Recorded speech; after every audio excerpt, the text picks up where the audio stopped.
the day my mother-in-law passed away from a sudden heart attack. My husband's mistress sent me intimate photos of them on a business trip in Iceland. He loves you, she texted. But I understand his needs better. I forwarded everything to Eric with a simple message: your mother died. His response came instantly: don't overthink this. Luna and I were just addressing physical needs. Handle the funeral arrangements properly and I'll compensate you when I return. Before I could react, his call came through. His voice carried false concern. Luna's accidentally gotten pregnant. She needs constant care. And since your mother just passed, maybe you should stay with your family for a while? A year would let you properly mourn. I know how devoted you are to filial duties. I didn't correct his cruel assumption. How considerate of you. Eric softened his tone. Be reasonable, Ivy. Pregnancy takes its toll. Luna's doing you a favor by carrying our child. Don't worry, even after she delivers. You'll always be the one I love. I hung up, wiping bitter tears before dialing another number. Ryan. The Thompson matriarch left $10 billion to whichever family member handles her funeral. Interested in claiming your inheritance? Eric had returned from abroad with Luna 7 days prior. Yet through the entire mourning period and memorial service, he never appeared, always excusing himself with Luna's morning sickness or delicate condition, leaving me to shoulder funeral preparations alone. Kneeling before the altar, I choked on fresh agony when my phone buzzed with another broken promise.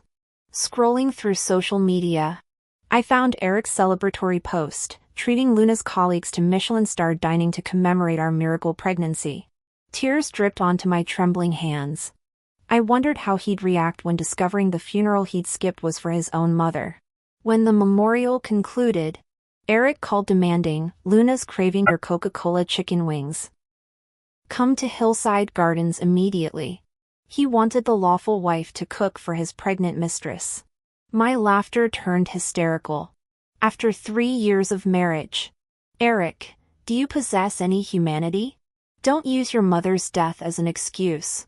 He snapped. This child matters. Stop being difficult. Gripping divorce papers. I drove to their love nest. Luna answered with saccharine sweetness. So glad you're here, Ivy. We nearly had to hire real help. Eric emerged, pinching her cheek affectionately. Our little princess is so demanding. Isn't she? That tender expression I'd believed reserved solely for me now gutted me completely. I thrust the documents forward. Let's divorce. May you two rot happily ever after. Luna panicked instantly. No need for the chicken wings. Please don't leave Eric. She shoved him toward me with theatrical reluctance. Mr. Thompson, you should go back with Luna. Don't make her angry anymore. I'll be fine. I can take care of the baby alone. My hand instinctively moved to my empty stomach before I lowered my head dejectedly. Eric immediately pushed me toward the kitchen, wrapping his arms around Luna protectively. Ivy, whatever games you're playing, make those cola chicken wings first. If Luna and the baby in her womb go hungry, you'll regret it. I glared up at him, tears pooling in my eyes. Eric, you're making your wife cook for your mistress? Aren't you afraid I'll poison her? His gaze turned icy as he stared at me like I was a stranger. You wouldn't dare. Ivy. Tears splattered on the cutting board as the knife slipped, slicing my finger open. Blood gushed onto the stainless steel surface. When I turned around, Eric and Luna were already cuddled on the living room couch watching TV, their laughter echoing through the penthouse. The pain in my chest eclipsed the throbbing in my hand. After hastily bandaging my wound, fresh tears escaped. Eric was right, I couldn't risk defiance. The Johnson family's survival depended on the Thompsons' goodwill. One word from Eric could bankrupt us overnight. As the chicken wings sizzled in the pan, Luna's saccharine voice carried from the living room. Eric, do you think Ivy minds cooking for me? His chuckle vibrated through the marble floors. Not everyone's as high maintenance as you, sweetheart. Ivy's obedient, she does exactly what I tell her. The wet sound of their kiss made me grip the frying pan handle until my knuckles turned white. But where's the fun in that? Luna fake pouted. Eric! Keep this up and you'll lose your favorite girl. Their playful tussling continued, drowning out my silent approach with the platter of glazed chicken wings. Time froze as I stood there holding their dinner. Invisible in my own home. Rage bubbled up. Hot and reckless. Before I could stop myself, I appended the entire dish onto Luna's designer dress. Her shrill scream shattered the domestic facade. What's wrong with you? Eric roared, rising from the couch like an avenging god. The sudden movement tore open my barely clotted wound, crimson droplets joining the sticky mess on the floor. His eyes flickered to my bleeding hand before hardening. Even if you're hurt, that's no excuse to attack Luna. A hysterical laugh escaped me. Attack? This is barely the beginning. Eric. You threw away our vows, why shouldn't I dump trash where it belongs? Strong hands seized my wrists, dragging me toward the guest bathroom. I fought like a wild animal, clawing at the marble tiles as he shoved me under the icy shower spray. The lock clicked with finality. Cool off and apologize properly before coming out. My fists pounded the steam-fogged door until they bruised. Let me out! Only the shower's relentless cascade answered. Teeth chattering, I slumped against the tiled wall as Luna's faux concern drifted through the door. Maybe we should let her out. Eric. I'm fine. Really, his derisive snort cut through the running water. I've spoiled her too long. A little cut from cooking and she dares take it out on you? The shower's chill seeped into my bones as his words followed. If she doesn't learn her place now, how will she serve us properly after you move in? Serve them? Eric really had some nerve. 3 years ago, he wasn't even the heir to the Thompson family's collateral branch, just a despised illegitimate child. The Johnson and Thompson families had arranged our childhood engagement, allowing me to directly choose any eligible man as my husband to become the Thompson heir. I was supposed to marry Ryan. But when I got lost in the garden, I encountered Eric who'd broken his arm rescuing a cat. Feeling sorry for him, I took him to the hospital. He seized the chance to bond with me, pleading pathetically to save the kitten and himself. Young and naive, I pitted this kind-hearted soul with his tragic backstory, finding the aloof Ryan unappealing. So I chose Eric as my fiancé. The first year of marriage, Eric adored me. When kidnappers attacked, he lost a pinky finger shielding me from a blade. The second year, he risked life and limb navigating criminal networks to protect the Johnsons' overseas shipments, just to make me happy. Then this year happened. The Johnsons got investigated. Our assets seized, leaving only scattered businesses barely surviving. That's when I saw Eric's true ambition. He kept testing my limits, forgetting his vows to cherish me forever and the promises he'd whimpered while begging for rescue like a stray dog 3 years ago. My bitter laughter mingled with tears. An hour later, Eric released me from the bathroom. Ivy, know your place. Don't test me again. Rain poured as I wandered the streets. Suddenly an umbrella appeared overhead, backlit by streetlights. Ryan materialized behind me. His calloused thumb brushed my cheek, voice gravelly with emotion. Ivy, you threw away our engagement for this trash? What a waste. Soaked from cold water and rain, my vision swam, seeing Ryan's stern face.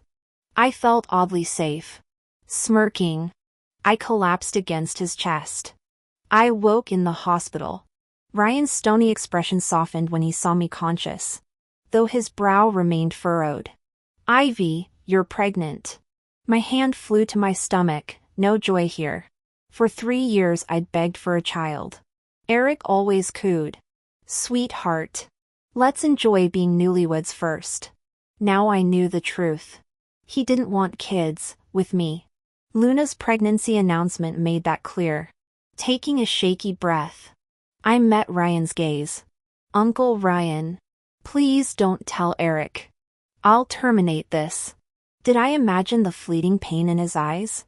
He nodded grimly. But secrets never stay buried. The day Ryan left for Hong Kong business, Eric stormed in with Luna and bodyguards. Ivy, you can't have my child. Not now. I'd already decided. But his theatrics chilled me. Luna tearfully added. Ivy. I'm sorry. Eric insists my baby comes first, so even as a bastard, it won't be overshadowed. I stared at Eric and laughed mockingly. So you suffered yourself and now don't want your son following your footsteps? If you truly cared about family, why cheat? This sudden concern for your wife's well-being reeks of hypocrisy. Eric seemed struck by my words, his voice turning icy. Shut up. Ivy. The Johnson family survives on my dime, barely clinging to existence through my support. We're talking about terminating one pregnancy. You should be grateful. I studied Eric's face intently. The boy I'd once loved now replaced by this power-hungry executive. To fulfill his twisted family legacy, he'd demand I abort our child for his mistress. Whatever remained of our relationship evaporated in that moment. Closing my eyes, I surrendered. Fine. Let's proceed. Eric seemed surprised by my quick compliance, tension leaving his shoulders. We'll have other children. Ivy. I remained silent as he escorted me to the hospital. When the receptionist handed him the abortion paperwork, his face darkened at seeing my pre-filled forms. You were planning this all along? Why? Does it matter? I shrugged. This child shouldn't exist in a broken home with an adulterous father. The nurse interrupted, handing Eric a consent form. We need the guardian's signature. I relished his discomfort as I thrust the document forward. He shredded it instantly, dragging me from the exam room. We're keeping it. Luna paled, clutching her barely visible bump. Eric, you're keeping her baby? Yours will be born first. He declared. But we'll register it under Ivy's name. No child of mine will be illegitimate. When Eric stepped away, Luna approached with venomous sweetness. Impressive how you manipulated him in 10 minutes flat. I ignored her until she suddenly collapsed against me with theatrical wailing. Ivy pushed me. Pathetic theatrics. I snapped as bystanders gathered. You think anyone believes this cheap drama? Eric came charging through the crowd, cradling Luna like fragile china. Hold on. Sweetheart. Doctor. Somebody help my wife. The glares and muttered insults hit me like physical blows. Homewrecker, disgusting, followed by actual spitting. Rage pounded in my temples as I stood trembling in the hospital corridor. I didn't push her. And I'm not the other woman. Helplessness and shame flooded through me. I turned to leave in humiliation, only to be violently shoved to the ground by Eric. A sharp pain shot through my body as warmth spread beneath me. Eric noticed my condition but showed no remorse. His eyes bloodshot as he snarled. If anything happens to Luna, 10 of your dead brats wouldn't make up for it. Gasping through the pain, I curled into myself on the cold floor. He walked away without calling for help. Watching his retreating figure, silent tears streaked my face as I burst into bitter laughter. Turns out love ultimately boils down to basic human decency. I woke in a hospital room next day to find Eric glowering while supporting Luna. You should thank God Luna's baby survived. Or I'd have taken your worthless life. He spat. Luna's eyes gleamed with triumph as she simpered. Don't be too hard on Ivy, Eric. She just lost her own child. That's what she deserves. Eric glared at me with disgust. I might have let her keep the bastard if she hadn't pushed you. His words implied I'd foolishly caused my own miscarriage. I laughed coldly. Producing divorce papers. Let's end this farce. Eric. Make your love child legitimate. Luna's eyes lit up expectantly. But Eric hesitated. You'll come crawling back within weeks. He sneered. Your precious Johnson family is bankrupt. Who'll feed you? Beg on streets? Sell yourself? You need me. Sign. My voice held no warmth. He scoffed but scrawled his signature. Accompanying me to the courthouse. Take your month-long tantrum. He condescended after finalizing the divorce. I'll be waiting when you beg to return. Before I could respond, a luxury car pulled up. Ryan emerged. All protective elegance as he shielded me from Eric's glare. Well, if it isn't the Wilson family's golden boy. Eric taunted. Here to claim my sloppy seconds after I stole your girl 3 years ago? I tensed. But Ryan squeezed my hand, smiling lazily. I used to envy you, cousin. But watching you squander inheritance rights, lose your wife, and raise another man's baby. Now I just pity you.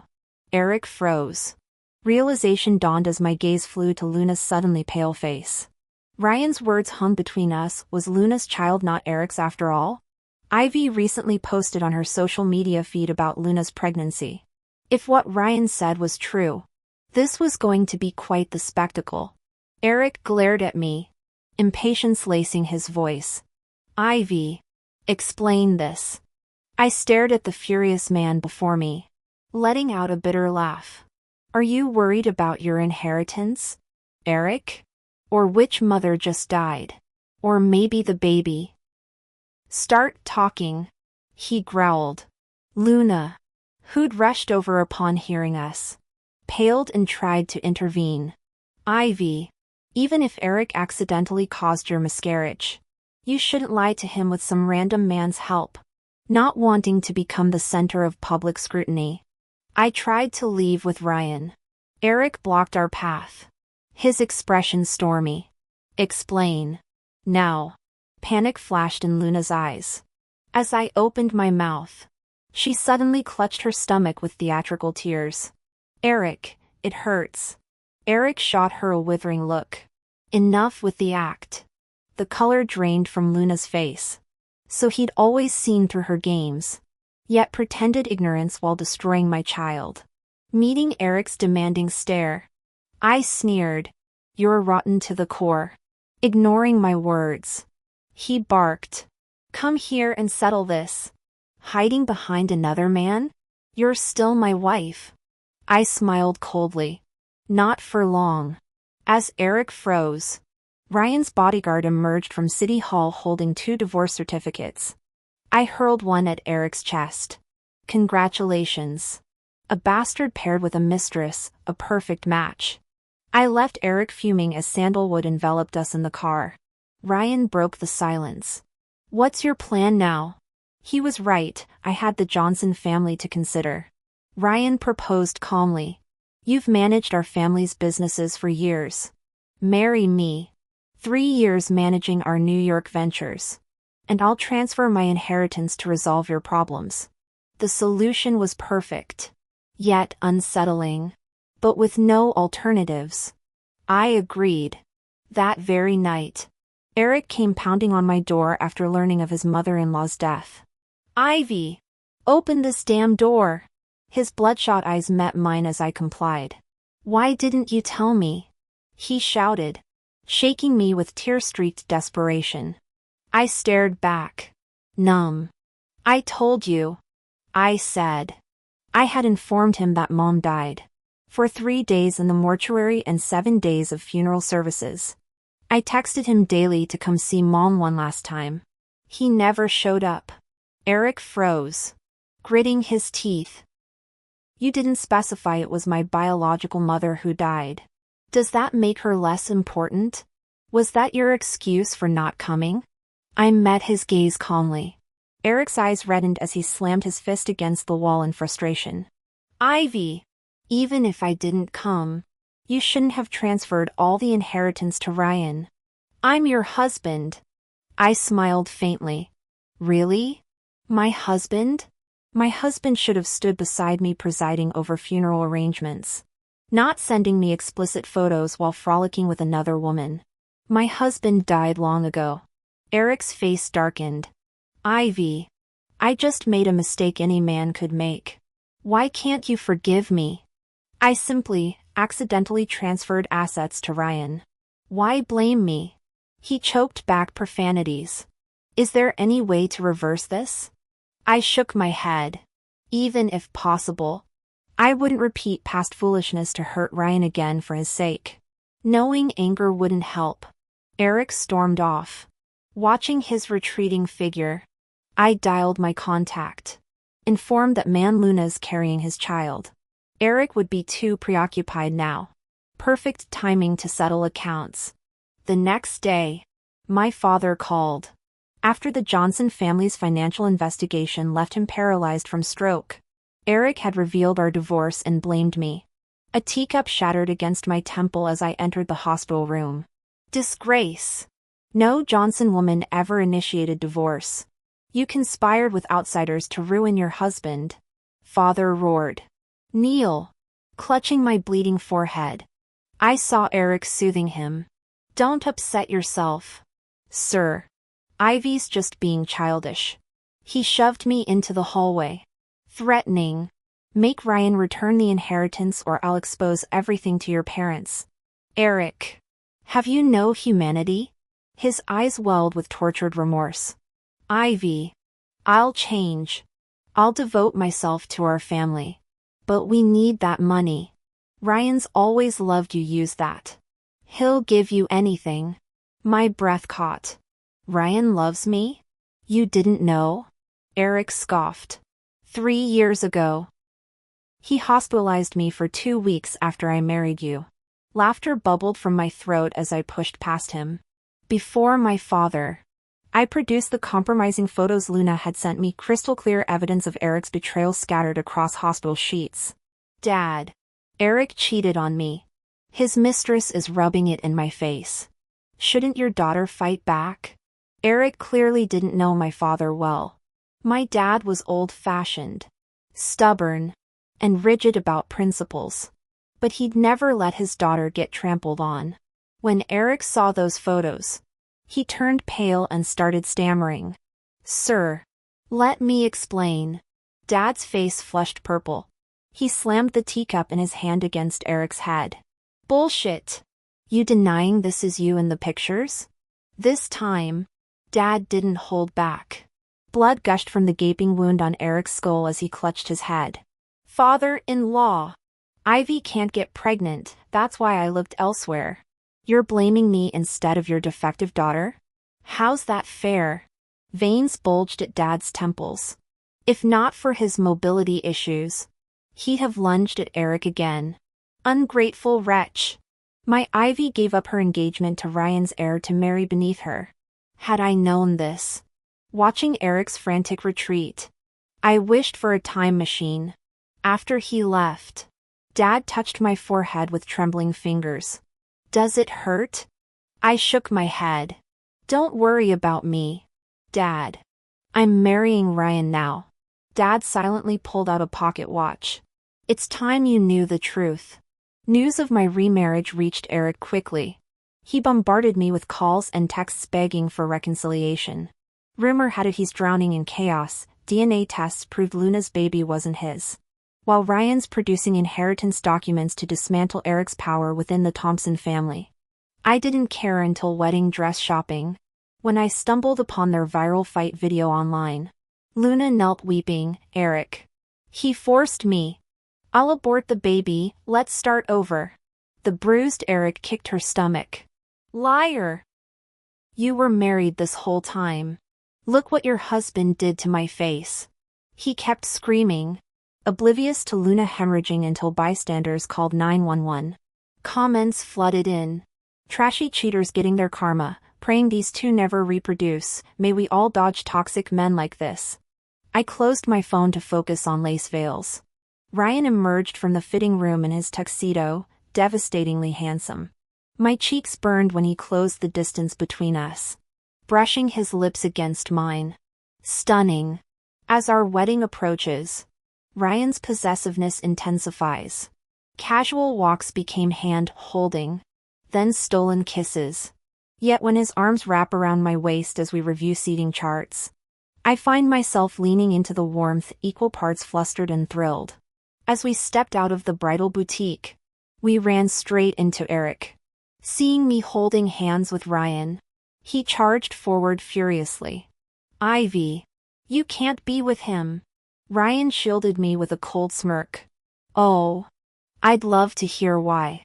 Eric's face darkened as he swung a punch at Ryan's face. You're just taking advantage of our fight. What's there to be proud of? Shielding me behind him, Ryan dodged the blow effortlessly. I am proud. Your stupidity finally let me marry the woman I've waited years for. Unlike you, Eric. I don't push away the person who pulled me from darkness. Men usually turn rotten after getting rich. But you managed to cheat on the very wife who saved you. Disgrace to our men's moral code community. I secretly gave Ryan a thumbs up behind his back. Eric's handsome features twisted grotesquely, his face flushing crimson. This is between Ivy and me. Who are you two? He lunged again with clenched fists. I hurled my boba tea at him. Stop! Brown splotches bloomed across his designer suit as Eric stared at me in shock. You'd hurt me for him? Protect him? Clasping Ryan's hand, I said calmly. He's my future husband. Shouldn't I? Eric's eyes reddened as he staggered back 3 steps. Spitting out 3 bitter fines, he smashed a velvet box on the pavement, sending a diamond ring skittering across concrete. The glittering stone reminded me of our wedding year when Eric couldn't afford more than a 5-carat ring. He'd promised. I'll get you 10 carats when we're rich. I waited 3 years until my heart turned to ash, not from wanting bigger diamonds, but from falling out of love. Old patterns resurfaced. Eric would apologize extravagantly after fights, and I'd rush to forgive. Now, watching his theatrics only made me numb. When I showed no reaction, Eric stormed off. By sunset, he deployed his reconciliation trilogy, a 5,000-word love letter dripping with remorse, 1,000 roses piled at my doorstep, and a limited edition Hermes bag as proof of sincerity. The next day, drones lit up downtown skyscrapers with "Marry Me, Ivy" while cameras rolled. Online, girls swooned over the CEO's grand romance until I released screenshots of Eric's affair with Luna. Belated affection is cheaper than stray dogs. He never loved me, just my family's fortune. My looks. Our social influence. The fairy tale engagement crumbled into tabloid fodder. Another cliché love triangle drenched in dirty money. Netizens followed the clues and uncovered Luna's information. I originally thought she was just a married woman after Eric's money. Turns out Eric was merely one of her many affairs. The real Luna specialized in extramarital relationships, multiple concurrent ones at that. The child wasn't even her husband's, but another man's she'd been cheating with. When I saw these revelations, my jaw dropped. Ryan also saw the news and raised his hands in solemn vow. Women out there are downright dangerous. Honey, I swear I'll never mess around. Speaking of Ryan, I'd assumed he married me out of pity and convenience. But that day Dad told me he'd loved me since childhood. Apparently I'd saved his life when we were kids. Though I lost those memories. The elder Mrs. Wilson arranged our betrothal to thank the Johnson family, with an unusual clause: if I ever rejected Ryan, I could choose any Wilson heir to marry instead. The ancestral pocket watch became our token. This bizarre tradition accidentally entangled me with Eric initially. Truthfully, whether Eric existed or not, the Wilsons remained our family's ultimate safeguard. The matriarch had sworn this decades ago. Ryan's been stubbornly devoted all these years. Dad wept that day, saying he never knew how much I suffered around Eric. He'd have told me everything sooner otherwise. Our wedding became the social event of the season, half the city attending. When I remained silent during vows, Ryan hastily added, "Unmarried," only for us to learn Eric had jumped from a skyscraper during our reception. Was it remorse or vengeance driving his final act? I'll never know. But I refuse to let a broken man ruin good fortune. Married life suits me beautifully. Ryan and I, we'll keep writing our happiness story, chapter after blissful chapter.